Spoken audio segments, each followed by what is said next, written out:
Namaste. Good morning. Welcome to Hayang Zendo and my sharing for today. I want to give a little background first that I had originally decided that I was going to open up my Zendo to whoever wanted to come, and then I realized that that wasn't so appealing as it first sounded. Biggest obstacle is that everybody here speaks Mandarin, which is, to say the least, not my language. And then to talk about esoteric, Buddhist things outside the realm that they know. This is a Buddhist country, but it's Buddhism as a religion and not really as the quickest way home. The one that unites, that dissolves the illusion, the maya of duality, separation and division, and replaces it with reality, oneness. But anyway, I set up a little group, Sages for Ages, and the idea was to have, I guess I would call them disciples, but really we were more on equal footing. It's the people that were that expressed the most interest in what I had to say, and that had kind of gathered around me. And then recently, I got exposed to something new, that Buddha himself had 10 principal disciples. So I thought of more of him as a wandering mendicant, that took his teachings from village to village and shared with whoever was willing to listen and continually moving on, and not really having an entourage. So this was quite interesting to start reading about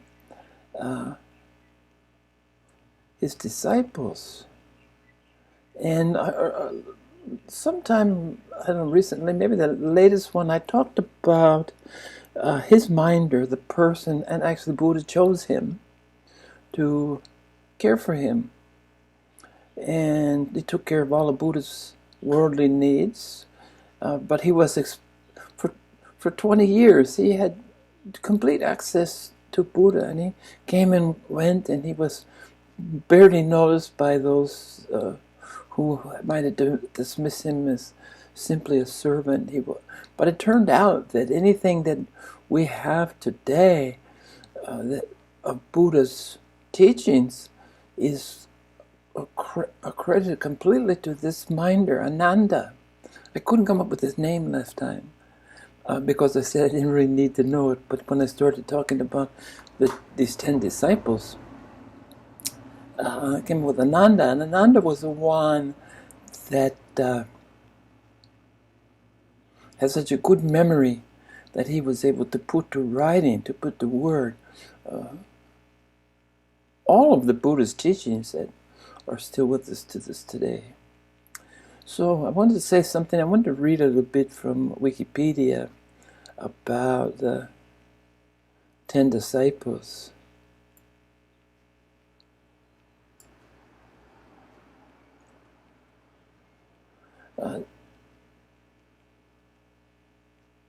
Let's see, there's not much to read there, but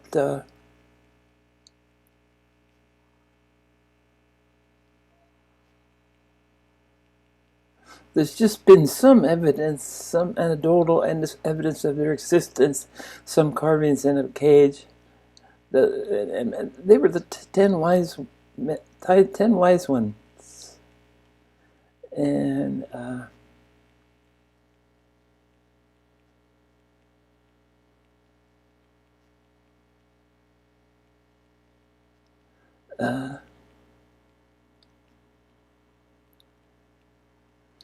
I'm going to have to do a little bit looking to see where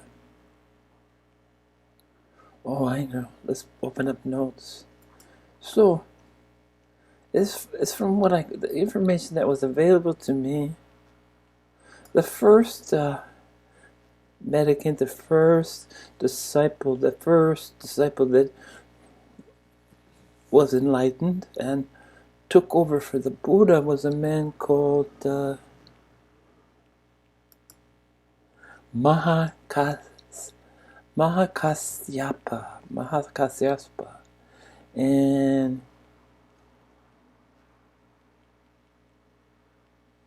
he was recognized as I didn't know if Buddha designated. A lot of people don't. They just inherit. Sometimes it's as simple as giving the bowl and the robe just before the master passes. So I don't really know that. Maybe I'll get some of them when I'm reading here. But this Mahakasyapa was the leader of the monastic community following Paranirvana,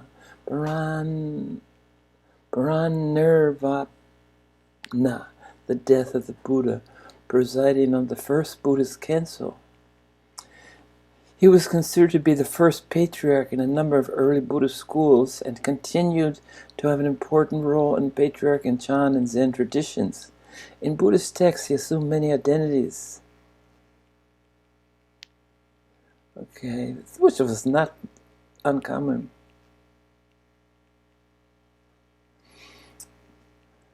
He was born as Pipapali in a village and entered arranged marriage with a woman. Budhhas Kamatapapuli. Both of them aspired to lead a celibate life, however, and they decided not to consummate their marriage.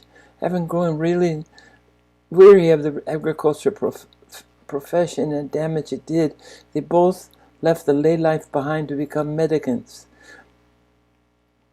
Pipali, his wife, later met Buddha, under whom he was ordained as a monk. That's the man. Pipali was the man ordained as a monk named Kasyapaya, but later called Mahakasyapa to distinguish him from other disciples.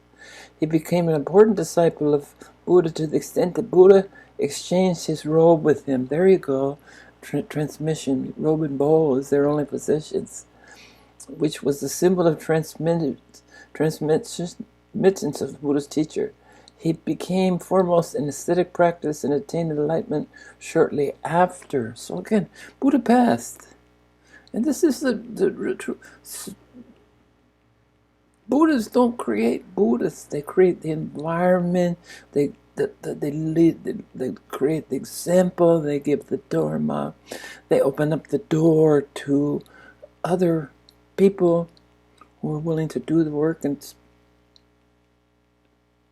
become enlightened through their own efforts. Buddy. And this is interesting because Ananda was a keeper, and I didn't realize that they often had disputes due to their different interpretations of disposition view. Despite his aesthetic and strict and stern reputation, he paid an interest in community meetings and teaching, and was known for his compassion for the poor, which sometimes caused him to be depicted as an anti-establishment figure.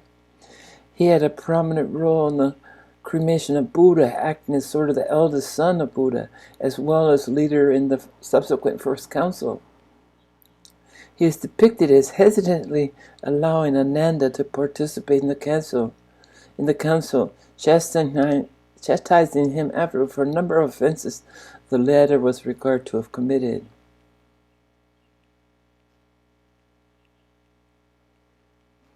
Okay, so that's the first one, and I'm going to go to my notes now, and that I can talk about the first one. So, there was some.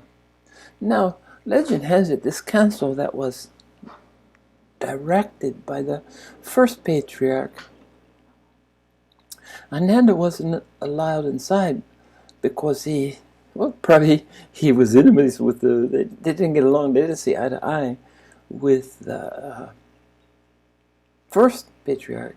So he was excluded. He was sitting on the steps out front. And upon which time he was enlightened, and the doors were open to him because of his enlightened state. So he participated, not only participated, but he became the second patriarch. And the significance from this guy, what was really significant about him was that he saw a role for the females.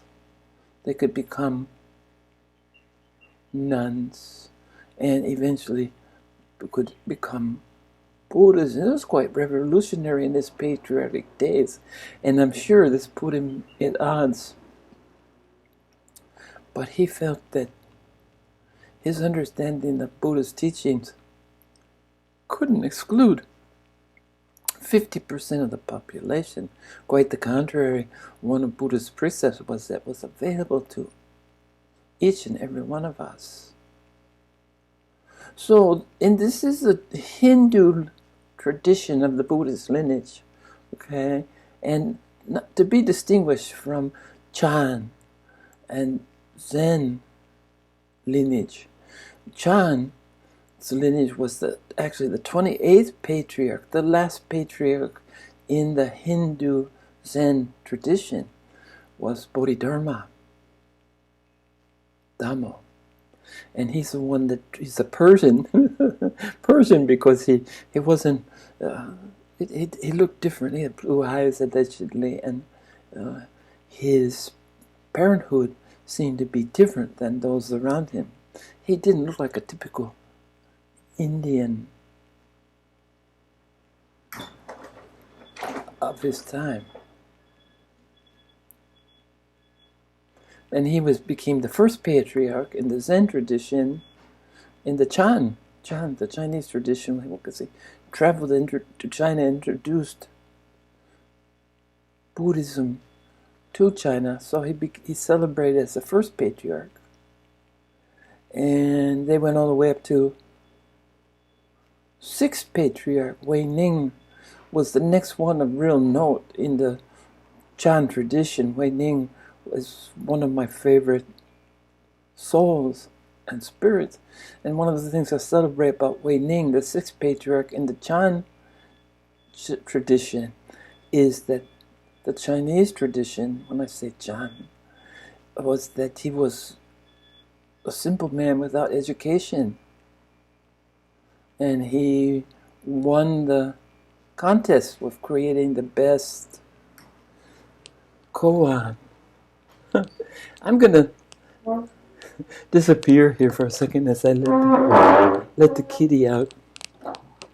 I'm still talking to you, but I'm out of the picture, which is a first. But I tried to get him to go out earlier. Go on, kitty, go on. Thank you. Okay, I'm coming back into view. I'll assume my seat. Anyway, I'm leaving the internet because that's kind of fun. Life goes on. Life goes on all around me. And adjustment. Maybe I slide my chair forward. But I'm talking about the 10 disciples. And then I got carried away into going to a little bit of history. Can't resist the history. The Chan tradition and the 28. And the 28th patriarch, as those of you that might know, is Dhammo in Chinese. They call him Dhammo Bodhidharma. He's one of my two spirit guides. Roger Bacon, the Franciscan monk, and Dhammo, who appears in the guise of a court jester,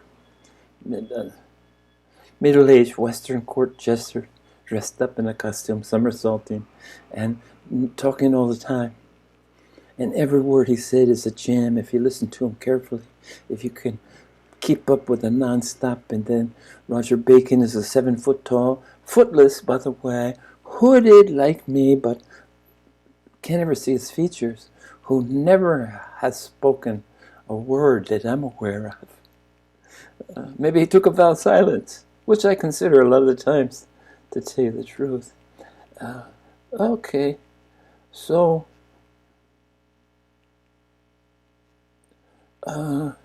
somewhere I have the list of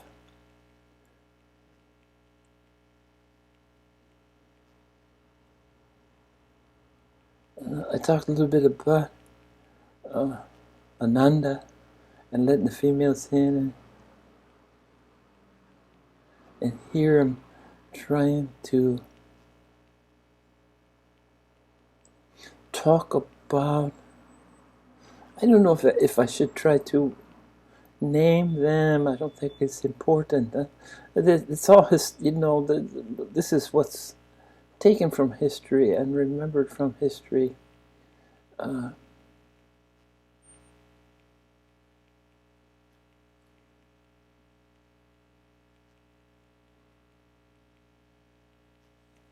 Okay, it's so that I think I can close this one and go back to this. Can I go back to the 10?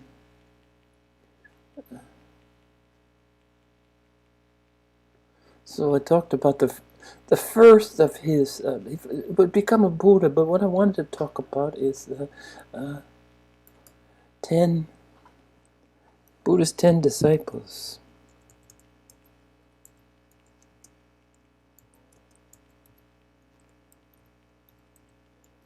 And the only reason being is that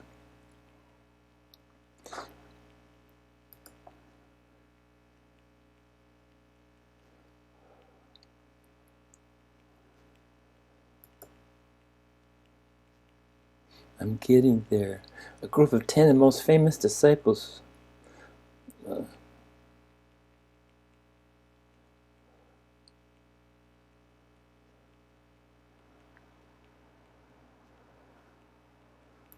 Okay,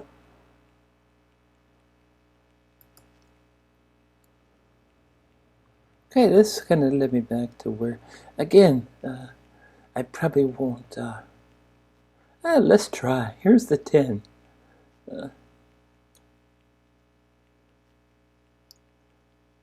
Sariputra, Maha Mahakasyapa, Mahakasyapa.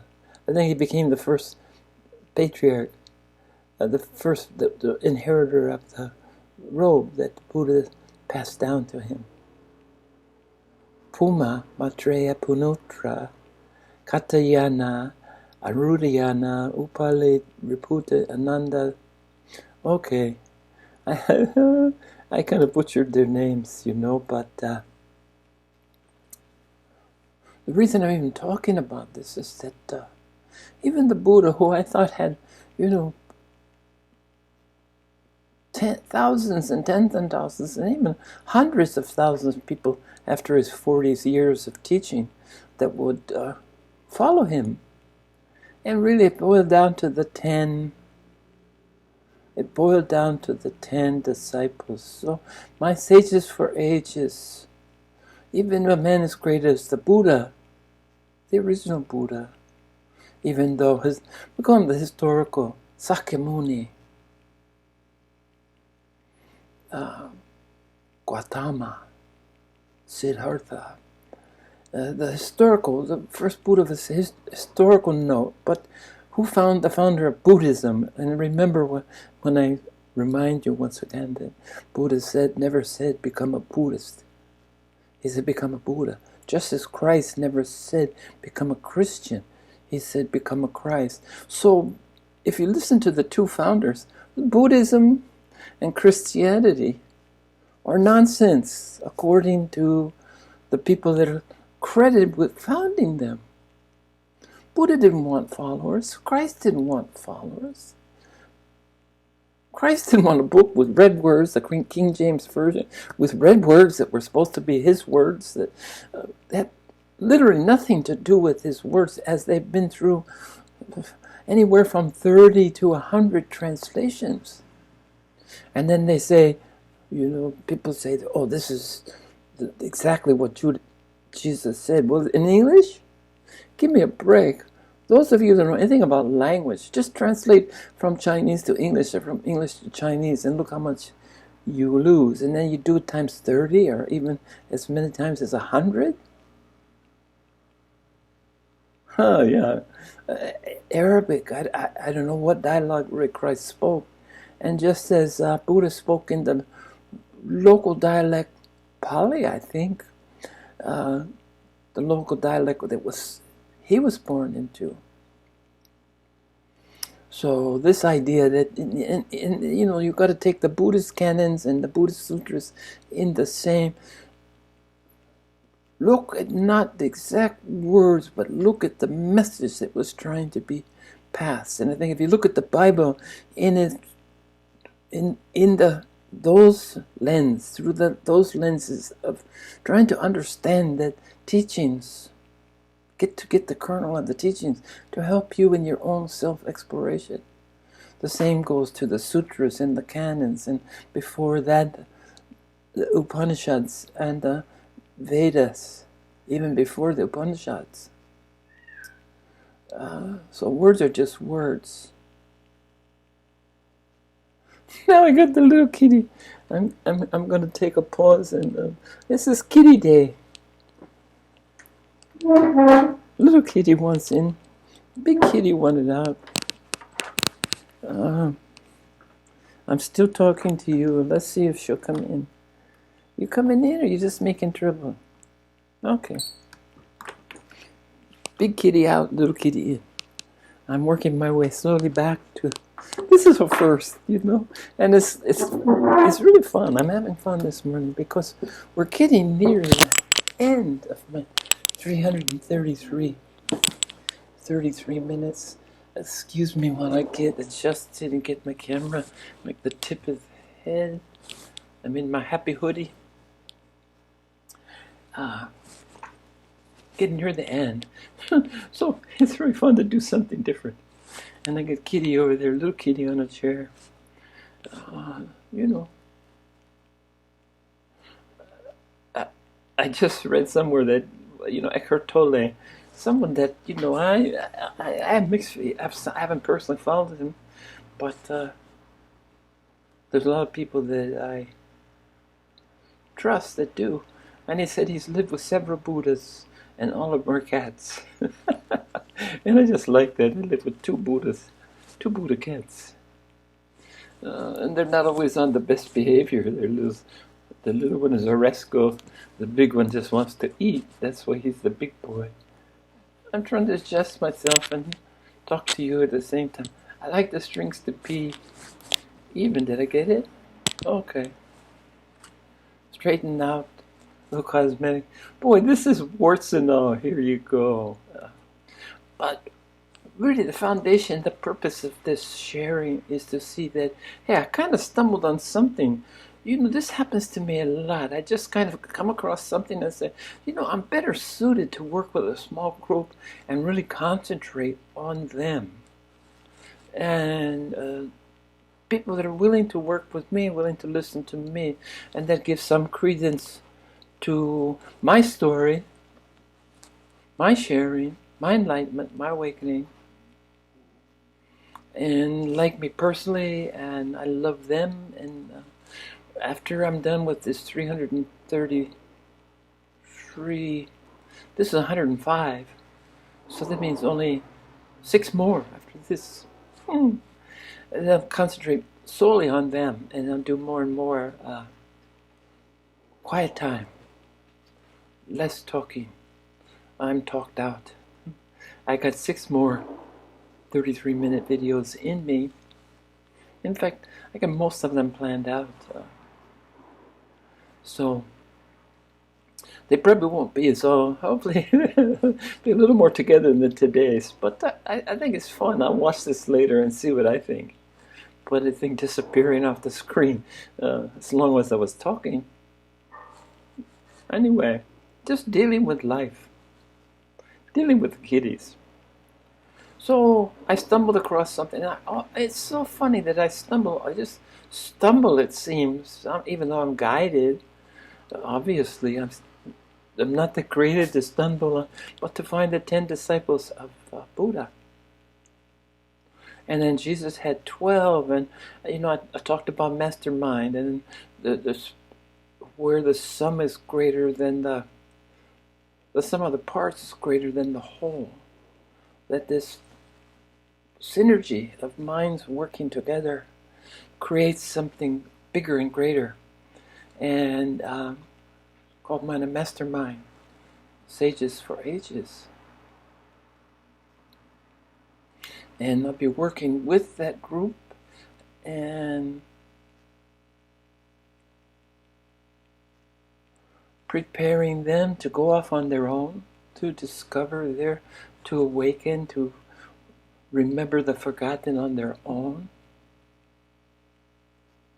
It's funny that you nurture someone until they're ready to reject you. And that's what you have to do. You have to walk away from the teacher. I did. Everybody that I know that became a Buddha, there's no other way. Nobody ever became a Buddha by just hanging out with a Buddha that I know of. In fact, that's the old saying, if you see another Buddha on the road, kill him. And it's just meaning, it's a metaphor to mean that don't get mixed up. You're on your own, and have full faith and full trust, and know that only you have your answers. Only you have your path. Only you have your own salvation. Only you have your own awakening. Only you can choose to wake from the dream. Only you can choose to trust. Only you can practice surrender. Only you can hear the voice of the all-knowing. Only you can one day, too, walk into the Hall of Buddhas and notice that diversity. It's really awesome. And notice that each and every Buddha has a personality. And I say that's the only thing that persists from incarnation to incarnation is personality.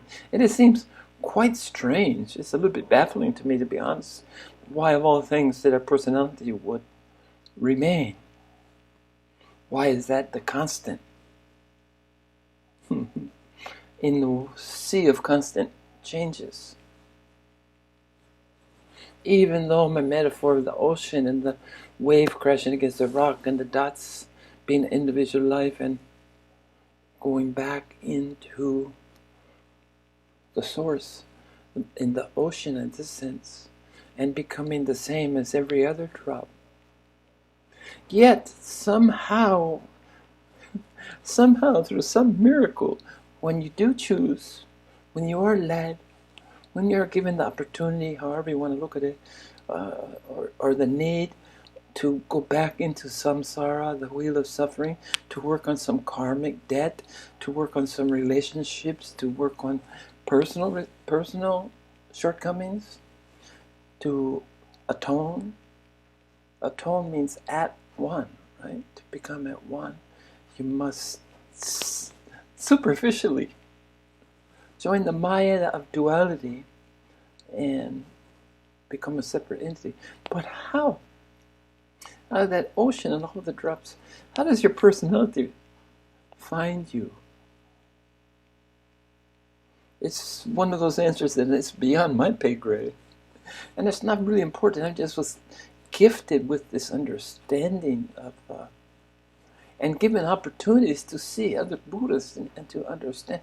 My two spirit guides have both been Buddhas for many lifetimes, and they definitely have their personality.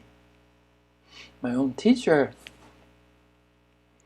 who his followers said he was a Buddha, and I want to say here now that I can't say talk about anyone else really being a Buddha, even the Buddha.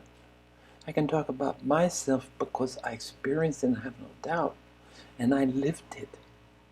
But as to the authenticity or the lack thereof of anyone else, I'm certainly not qualified, and neither is anyone else. You can feel like-mindedness. You can feel attracted. You can admire someone's behavior, and you can wonder, I wonder if this person is one of the 7,800 fully awakened Buddhas in our plane, this earth plane, right now as I sit in front of you. I would like to do the math of, in fact I will. Since today is such a weird day, let me open up my calculator and see and clear it and say 7,800 divided by 23. 1, 2, 3. 1, 2, 3. 23 million equals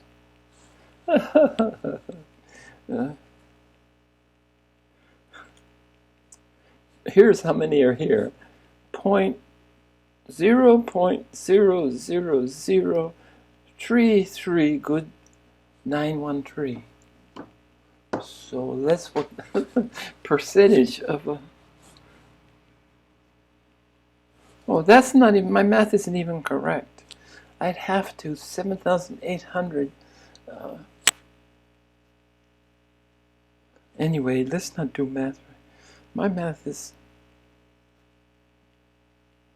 I'll do the math another time because I've been loving playing with big numbers, and I'll see if I can come up with a possible number out of 7,800 just by math of the 7.8 billion people. How many could be in Taiwan? That'd be fun. But not enough that my odds are very great on meeting. In fact, the odds are pretty slim. I've been in the presence of those that claimed awakening, Adyashanti in particular, who leaves me a little room for doubt. And he's very important to me because he's one of the few people that has spoken up. So anyway, small group, few disciples, I stumbled on it, it's the right track, it's right for me, and when I'm done doing this documentation, this kind of my spiritual autobiography, whatever you want to call it, my contribution, if any, is contained in these sharings that I give with you. And may blessings, may you awaken to the real you.